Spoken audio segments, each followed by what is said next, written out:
Alrighty guys, so you pull up to a brand new lake, no information, no local tips, no nothing, and you want to catch fish. In today's video, I'm going to break apart what to do to get yourself on some fish really quickly, catching fish, maximizing the amount of time that you have to go fishing. So we're going to break down what you need to do when trying to go to a brand new lake and how you can get on fish real fast. So let's get into today's video. So in today's video, I'm going to give you a step-by-step process of what you guys need to do, so that way you know exactly where to look, the baits that you need to throw, and everything that you need for when fishing a brand new body of water so that you guys can catch fish. But step one doesn't even start here at the lake, it starts back home. So let's head back there and show you what you need to do for step one of fishing a brand new lake. Alrighty guys, we're here back at the desk because this is where everything needs to start. If you want to fish a brand new lake, you have no idea anything about it, it all starts here. Before you rig tackle, before you drive to the lake, before you do anything else, if you want to fish a brand new lake and you want to get yourself set up for success,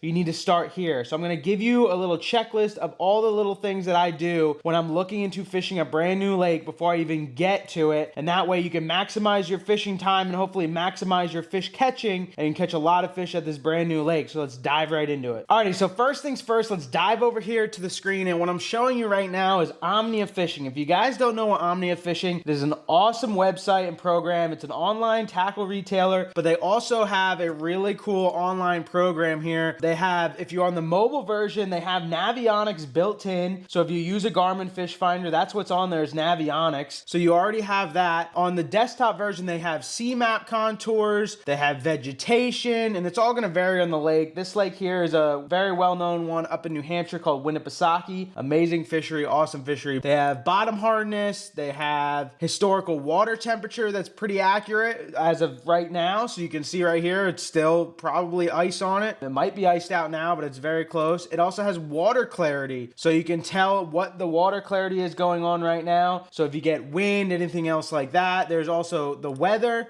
Speaking of wind, you can see accurate wind 24-hour forecast where you can actually see the wind coming across the screen, the direction. It'll give you radar. It gives you so much information. It has boat landings.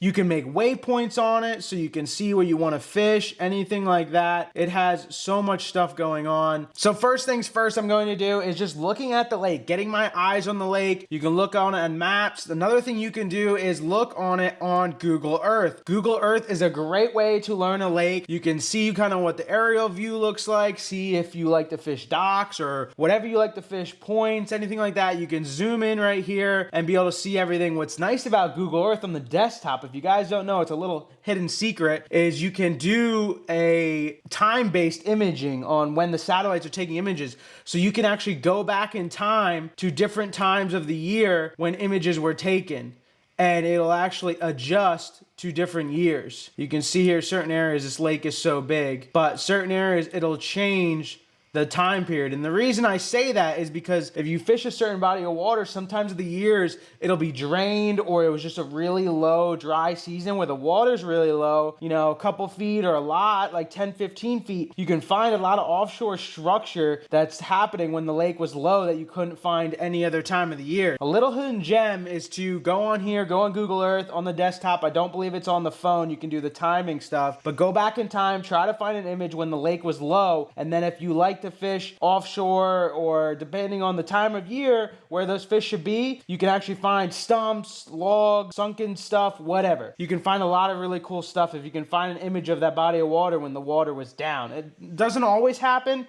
but I have used it in the past where it's worked really good. Especially if you're a tournament guy, you need to be doing research like that. So you have Google Earth, you have Navionics, you have Omnia. There's so many different options you can use before you even get to anything else about the lake. Get yourself familiar with the lake, get your eyes on it, and that way you're not going to the lake totally blind. You can already know where the points are, where the docks are, anything like that. Whether it's a big lake like this or a tiny lake, always go on there and just look at it and see if you can find anything hidden or something out of the ordinary, or something that you think you should be trying to target this time of year when you're going fishing at that lake. Another thing you guys should look into is just go on Google and search the lake. A lot of time the state agencies, the DNRs, the lakes might have lake websites. If it's a bigger lake, it probably has fishing guides. Those guys might be putting out reports. So go on Google, search up the lake. You might be able to find fishing reports on the lake that you're going to. It might not necessarily give you spots or baits to throw, but it might give you an idea of, hey, they're offshore, hey, they're in 10 to 15 foot. You know, it might give you some ideas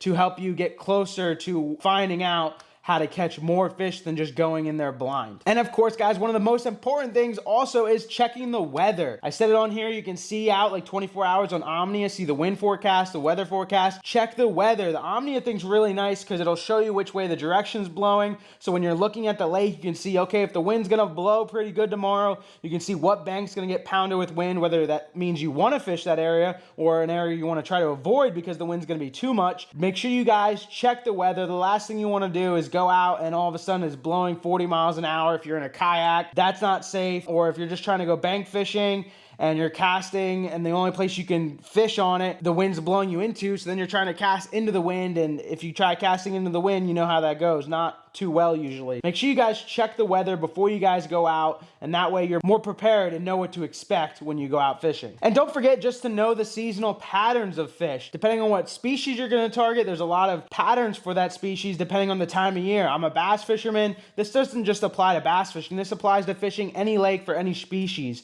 But for bass fishing, there is specific patterns that they're gonna be at during certain times of year. In the summer, they're usually not shallow. If they are shallow, they're hiding under cover, docks, lily pads, trying to avoid that sun, or they're deep in the cooler water. There's seasonal patterns for every fish. Make sure you guys know that, research that, so you know generally if I'm fishing in the spring, summer, winter, fall, where I need to be looking for those fish. At least start there, and then you can look into, okay, where are they at that time of year? Do they like deep points? Do they like deep drop-offs? Do they like deep whatever, deep structure? And then you can start piecing everything together so you know generally where you need to be searching on the website and on Omnia, and then look for those spots of where you need to go try. Alrighty guys, now that we have an idea of where the fish should be, let's dive into some of the best places to start. So I'm gonna give you 6 locations of where you need to start when you're just going to a brand new lake. Depending on how big or small your lake is, they might not have all of these features, but if they do, you know, if you're fishing a pond, there's not too many features. If you're fishing a big lake, they will have all these features. So location number 1 that you need to start at if you've never fished a lake is you can't go wrong with main lake points. So we'll jump over here to Omnia real quick, and you can see here, this is main lake points, and I'm gonna show you exactly what they look like. So main lake points are pretty much any point that comes off the lake coming off the majority of the lake. So this one here, you could consider a main lake point. You could consider this one down here, pretty much anything point. It doesn't have to be very obvious, like coming out real far on a point. Anything that comes out to the closest to the deepest water. And what a main lake point is pretty much a highway, the first shallow water that those fish can get to coming out from the deep water. Out here in the middle of the abyss of the lake, the first thing that they can come up to is a point, a main lake point. So if you don't know where to fish on a lake, one of the first places you can always check out is a main lake point. So for spot number 2, we're gonna jump over to the Omnia app on my phone, because that's when I said you can use Navionics. Looking at my phone, we're gonna show location number 2, which is creek channels and drop-offs. And bass, crappie, all that stuff's gonna relate to drop-offs and creek channels. And what you can see here is the creek channel is like right in the middle of the lake. That's gonna be that deepest water. If you were to drain the lake down, that is where like the creek first started before they man-made fill the lake or anything like that. That's gonna be like the lowest point of the lake. You can see that creek channel runs up and right through the middle. All that white in there is gonna be that deepest water and gonna be the creek channel. So, and then drop-offs, you can look for just steep areas where it drops very fast. Like right in here, you can see those lines get super tight, and you can see it goes from like 40 foot to 80 foot really quickly. It might not be a straight vertical drop off. You can get those in certain lakes. You can get bluff walls that just go straight down, or you can get, you know, pretty gradual 70, 80 angle drop offs. So yeah, that's location number 2 is going to be your creek channels and your drop offs. I mean, as soon as they're going to come out of deep water, they're going to come into shallow water, and the quickest way for them to do that is this one right here. You can go from 80 foot to 40 foot in not very far distance, where a shallow, low, long tapering bank, they could have to go 2 football fields to come up 3 foot in depth. So looking at stuff like that for deep drop-offs and creek channels, that is definitely location number 2 that you guys need to look at. Location number 3 is going to be shallow flats near deep water. So if you look over here on my phone, you can see here, like here's that creek channel, that white, that really deep water, that 70 foot. And then this bank right here It's deep, but it's very slowly tapering out. And there's a couple other ones. This one over here is very slowly tapering out. You can see on the lines there how they're very separated. They're very far apart compared to certain areas. Right here is a slow, gradual area going from 20 foot. It stays like 27 to 29 for a very long distance. So it's very gradual. And shallow gradual could be different on what body of water. If this lake's usually 100 foot deep,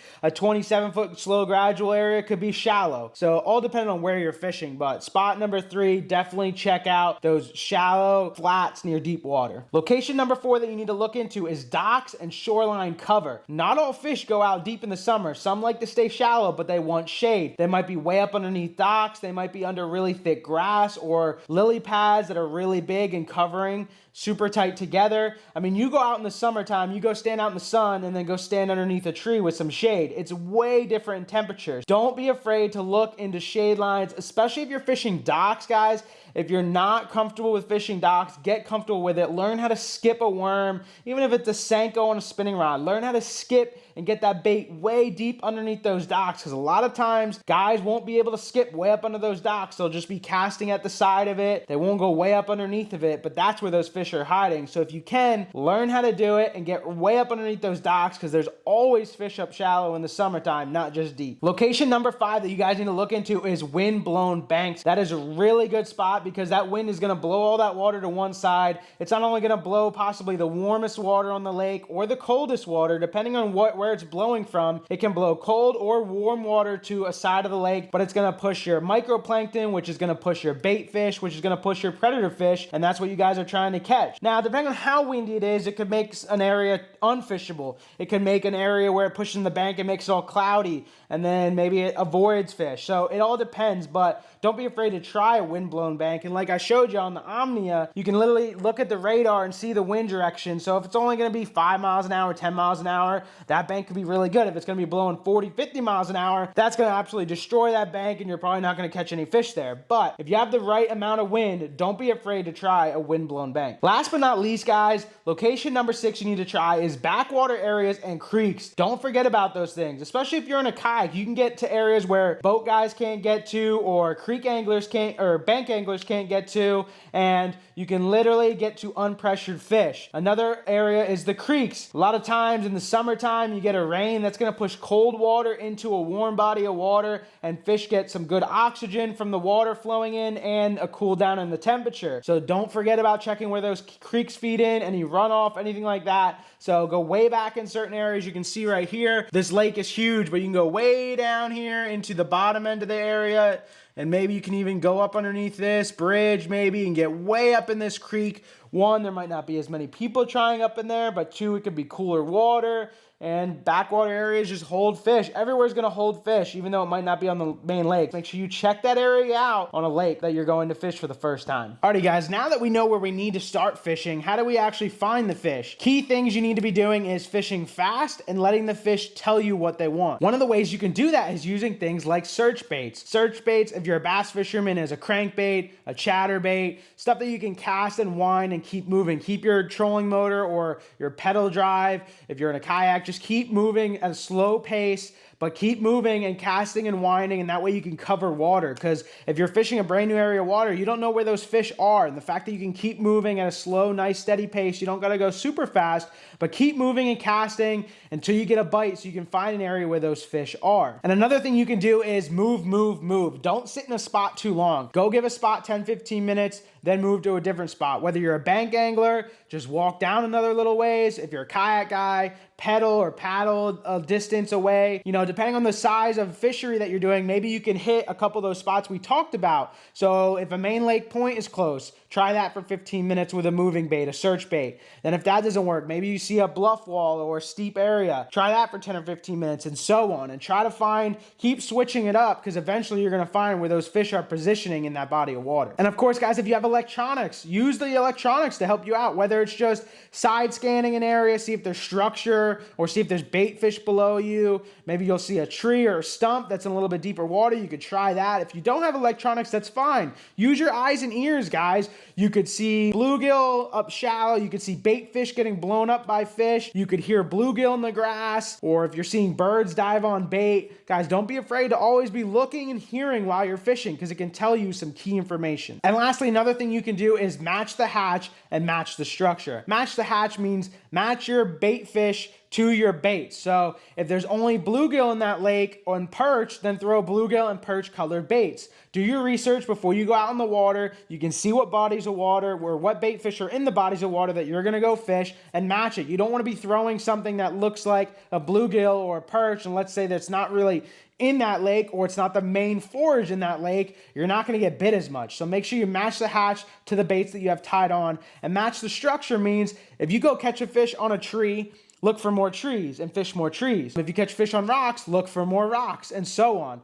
Sometimes you'll catch a fish that might be an oddball and it won't match, but at least you know, hey, I caught one on a tree, I fished 20 other trees, no bites. Same with rocks, but if they're on that pattern, you go to every tree and you can catch a fish on every one. So keep that in mind when you go to fish a brand new lake. So I showed you what you need to do here at the desk, the research that you need to do before you go to a brand new body of water, but now you might wanna know, well, what baits do I need to bring? So let's dive in to all the tackle that you guys need to keep in mind when you're going to fish a brand new body of water. Okay guys, so we found fish, now we need to catch them. So what do we throw? I'm gonna give you guys a little cheat sheet of some baits that you guys should always have tied on when you go to a new body of water. That's gonna help you catch fish quickly. Let's get into some stuff that you should always have tied on. Alrighty guys, so one thing you need to research before you even go to this brand new body of water, when you're researching everything else at home, is the water clarity. You need to see if it's clean water, dirty water. If it's after a rain, you're gonna know it's dirtier than usual, but just the basic natural water clarity of the body of water. Some bodies of water are naturally always dirty, some are always clean, stuff like that.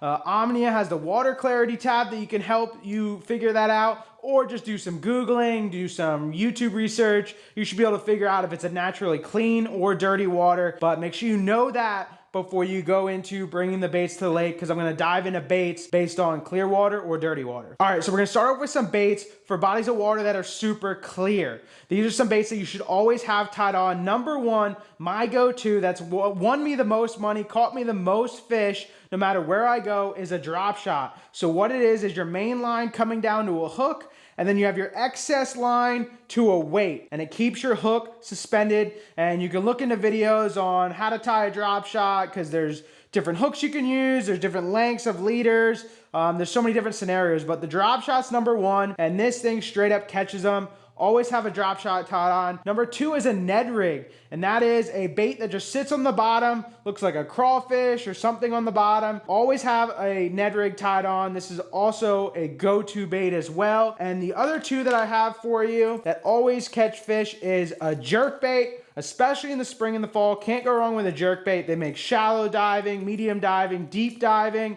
You can troll them for certain species. I know walleye guys love trolling jerkbait, stuff like that. And then a swim bait. This is a smaller finesse swim bait. You could throw a little bit bigger swim bait, but always have a swim bait tied on as well. And when you're looking at colors for these baits, like I said, match the hatch, but also translucent colors like see-through colors, natural looking colors are really good in that clean water, because they say a fish can see 3 times the water clarity that we can. So if we see, say, if we drop the bait down and see our bait 6 foot and then it disappears, they can usually see 18-foot visibility. So they have a long time to see the bait as they're coming for it in that clean water. So your baits have to be super natural and look like that forage that they're eating, like perch or anything like that. You need to make sure that your baits look really good. When you're fishing those clean bodies of water, especially super clean, maybe go down in poundage in your line. Some fish can be super pressured and line shy, as they call it. The higher poundage of line, it's thicker, it's bigger, it might be easier to see to the fish. So make sure you guys have these 4 baits tied on when you go fish some clean bodies of water. So let's go to the opposite and go to muddy water fisheries. These are fisheries that have a foot of visibility, sometimes 6 inches or less of visibility, super dirty, chocolate milk.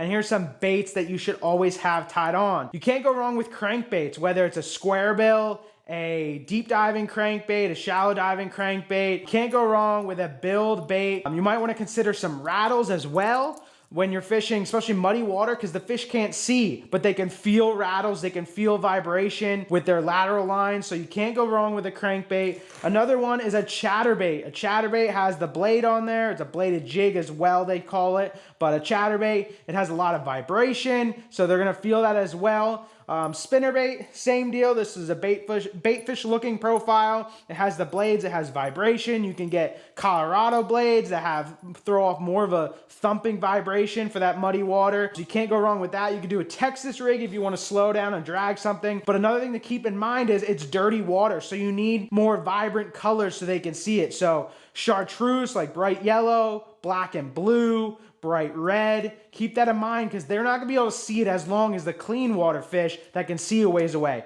It's gonna come, a moving bait's gonna come flying past them. They're gonna feel the vibration, see it for a split second, and boom, they're gonna decide whether they wanna eat it or not. So you can go a little crazier with the colors. That way they can see it in the muddy water. Those are some baits that you have to have tied on if you're going to fish some dirty water. So not only do you have to worry about whether it's clean water or dirty water, another thing you need to know is water temperature. Is it cold? Is it hot? There are baits that work better in cold water versus hot water. In cold water, those fish are lethargic. They're not expending a lot of energy. They're kind of just like sitting there. They're not gonna really chase after something. They're gonna wait for something to come to them so they can eat it. So one thing you need to do in cold water is slow down. You can still throw moving baits. You can throw blade baits, are a great cold water killer. You can throw a jerk bait because it pauses there in front of them, gives them time to eat it. You can drag stuff, drag a jig, stuff like that. So, and don't forget not only water clarity, but remember water temperature. So cold water, you want to slow things down. But vice versa, when it comes to the summer and it's hot,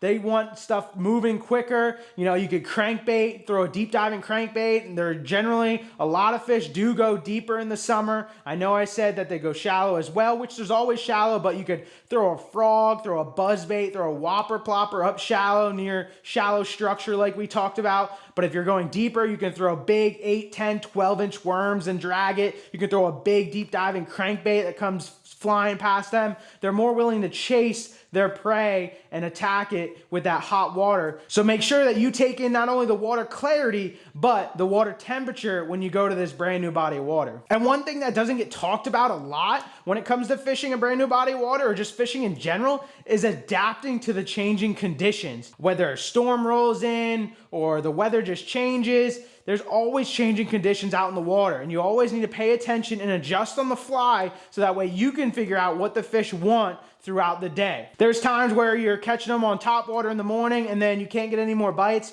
Well, maybe they moved offshore, or they went from offshore, they went up shallow. You constantly have to be thinking like a fish and using your prior experience to figure out where those fish are, what they want to eat, and so on. So make sure you're always adjusting to the conditions. So things like if you're catching them on a fast moving bait and then all of a sudden the bite dies, then maybe you need to slow down and drag something. Or if they're eating something big and they don't want to eat it, maybe throw something of the same thing like a moving bait. If you're throwing a moving bait and it's really big and they're eating it and then they stop, maybe try a smaller moving bait. Make sure you guys are constantly adjusting. Things like if the sun comes out and there's no clouds and you can't catch fish, well, they're gonna want shade. It's gonna get hot for them. So go underneath docks, go underneath trees, go underneath grass or lily pads. Make sure you guys are checking those areas and constantly adapting on the weather conditions. And don't forget the wind, guys. Like we said earlier, once that wind starts blowing, it's gonna blow the bait, which is gonna blow the fish to one side of the lake. Go throw a moving bait, a crankbait, a chatterbait, a spinnerbait, go try that area. And if all else comes to fail and you can't catch anything, make sure you go to your confidence bait, guys.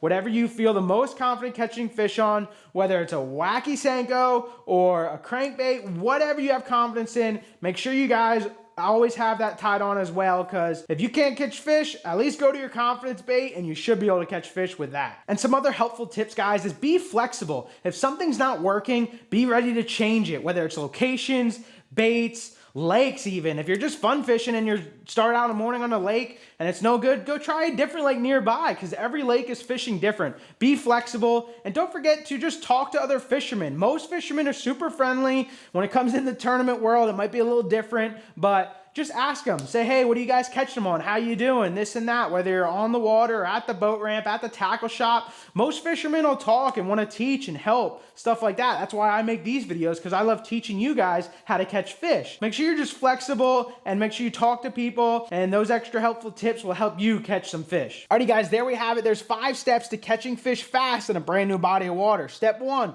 do your research. Make sure you guys research what you need to do at home. That way you can do that before you even get to the lake. Step 2 is start in high percentage areas. You want to make sure that you're putting yourself in the right areas to catch fish faster than others. Step 3, use search baits. Make sure you use moving baits, and that way you can fish faster and find where those fish are. Step 4 is matching the bait. Make sure you match this hatch. Make sure you're using the right bait for the lake that you're going to. And lastly, adapt to the changing conditions. Keep that in mind when you guys are going fishing, that stuff is always going to change. So you need to adapt on the fly so that way you can catch more fish. If you guys follow this plan, I guarantee you will catch more fish and bigger fish, and you'll get better at picking apart bodies of water as you go. The more you go to, the more variety of bodies of water go to, you're going to learn how to do it quicker, faster, and on all varieties of waters. And that way it's going to make you a better fisherman. Alrighty guys, that's it for today. I hope you enjoyed today's video. If you haven't already, subscribe down below. I appreciate all the continued support from you guys. We have a ton of awesome content coming out here.